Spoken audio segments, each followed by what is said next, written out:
Today I'm out here in Chicago where Ford recently took the wraps off of their new SuperDuty line of pickup trucks, the F350 and of course the F250.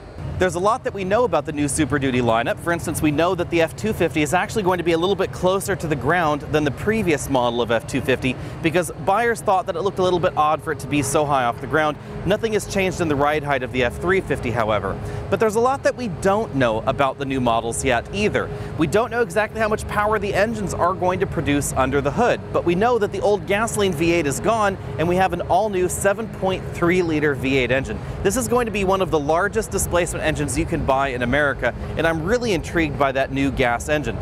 Both engines, the gasoline engine and of course the tried and true Power Stroke diesel, are going to be sending their power to the ground via a 10-speed automatic transmission. This is basically the same 10-speed automatic that we find in the new GM line of pickup trucks. Although GM is claiming that theirs is of course an Allison transmission, that actually is just a branding. They've actually licensed the Allison name, stuck it on this same basic 10-speed automatic. Now Ford has strengthened the 10-speed for duty underneath this body. GM has done the same on their engine, but they were actually originally co-developed together.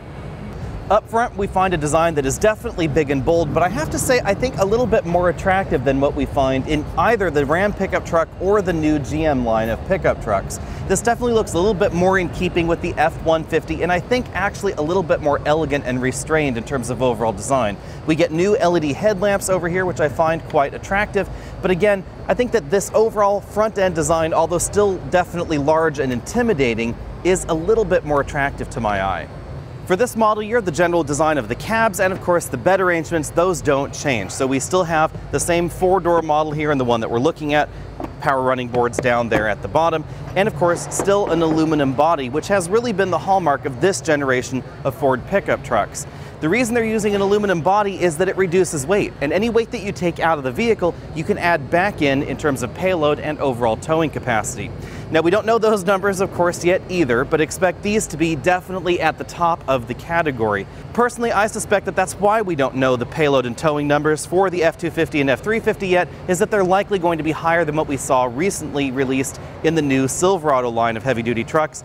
That one will tow 35,500 pounds. The Ram now will tow 35,100 pounds, so expect this truck to be somewhere above 35,500. And of course, expect payload to be well over 7,000 pounds, of course, when properly equipped. We have basically the same tailgate design back here as before. It's a nicely damped unit over here, and of course, Ford's signature step integrated right there into the tailgate. On the inside, we find basically the same overall interior with a few tweaks for this model year. We still have SuperDuty embossed right there on the dashboard. We still have a lot of soft touch premium materials going on in here, but not quite as many as we see in the new Ram 2500 and Ram 3500. Although I do find this interior a little bit more premium feeling than what we find in the new Silverado pickup truck line from Chevrolet, or of course the Sierra from GMC.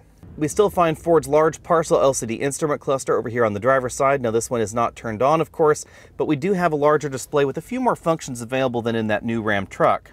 Because the cabs didn't change, the overall rear seat experience is basically the same. We still have a very comfortable cab in the larger versions, and parts and materials quality is pretty similar to what we find up front. We don't know exactly when this will go on sale, but we are told to expect it sometime before the end of the 2019 calendar year. Now, again, we don't know too many details about the vehicle, but I'm going to speculate that this diesel engine that is hidden here somewhere under this Medusa's head of hoses is going to produce right around 1,000 pound-feet of torque, basically because that's what we're seeing in the majority of the competition.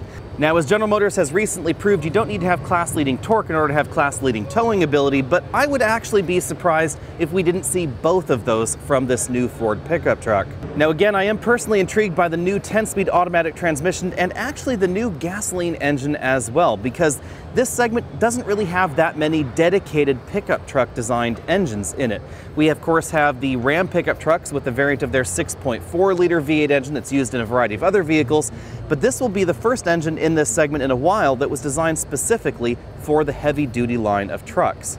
If you haven't already done so, be sure and hit that subscribe button down there at the bottom of your screen. We will get you a full and complete review on this just as soon as we can. In the meantime, we should have a review on the new Ram heavy-duty pickup trucks first, because those are going to be on sale first. We then will have a full review on the GM series of heavy-duty pickup trucks, and then follow up with a full review on this sometime later in 2019. I'll see you later.